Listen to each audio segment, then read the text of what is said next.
this video found you, this video is for you. You did not see it by chance. This is actually a word from God to somebody that needs it. My name is Yeye and I'm a medical student, and I also love to talk to people about God.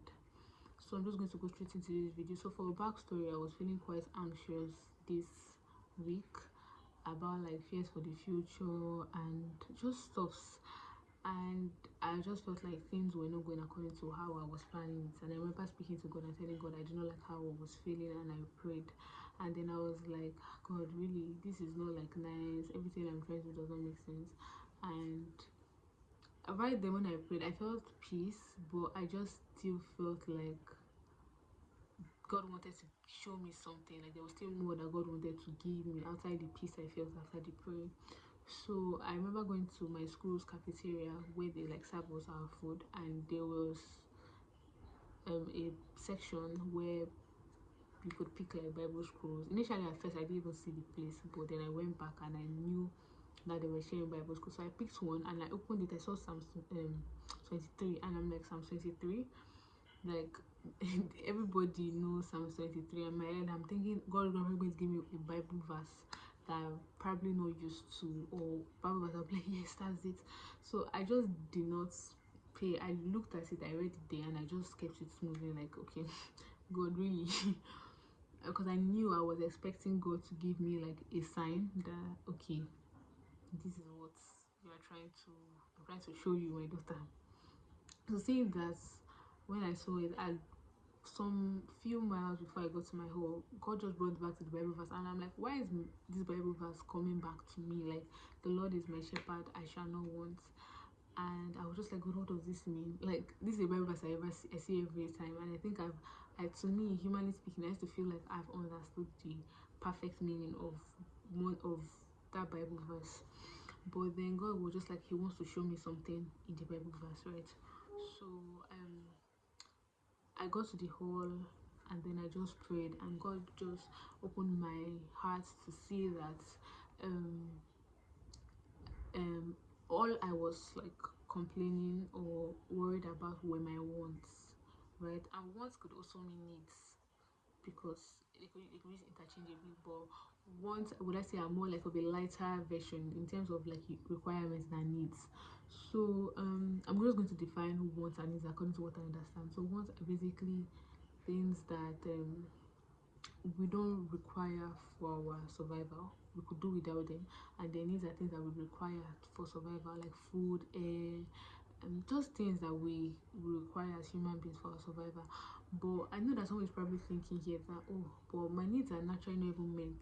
So if this Bible probably does not entail to me, it entails to you, because for your wants to have been supplied, your needs have to have been met, right? So I know for someone here, probably it's like your health, or food, or clothing, or just something basic that you feel like you don't have, right? Not to say that we as human beings, even with these needs that we see, we still want more of it, right? So I was saying, in a way, everybody even has needs. So you're probably just wondering, like, really, I do not have these needs. I just want you to know that for the God that supplies the needs would also supply the wants. So for Him to give you those wants, He knows there's a reason why He said He was going to supply those wants, because they are needs. Also, I want you to take into perspective that the Lord is my shepherd. That's what the Bible says, right?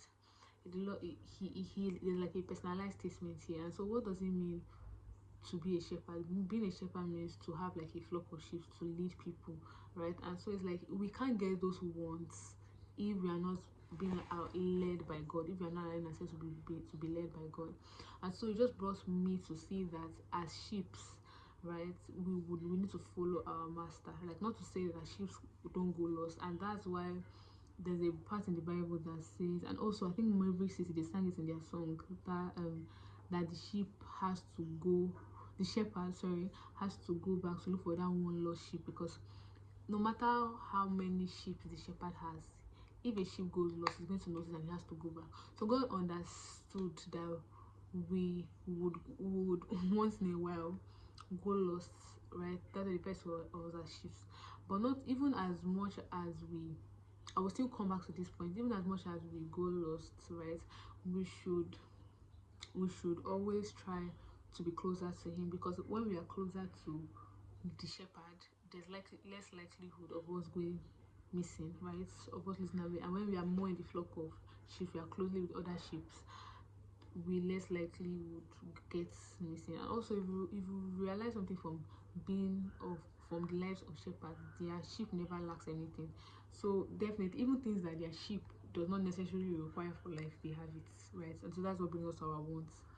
That the sheep, even when he has given them the food, water, he sees extra things also, like they are taking off the wool of their body. They don't necessarily need it, right? But he still does it. Like just really good things that the sheep also does for them. The shepherd also does for the sheep. So I'm just trying to rush these videos. But yeah, I don't know if you understand what I'm like trying to pass across.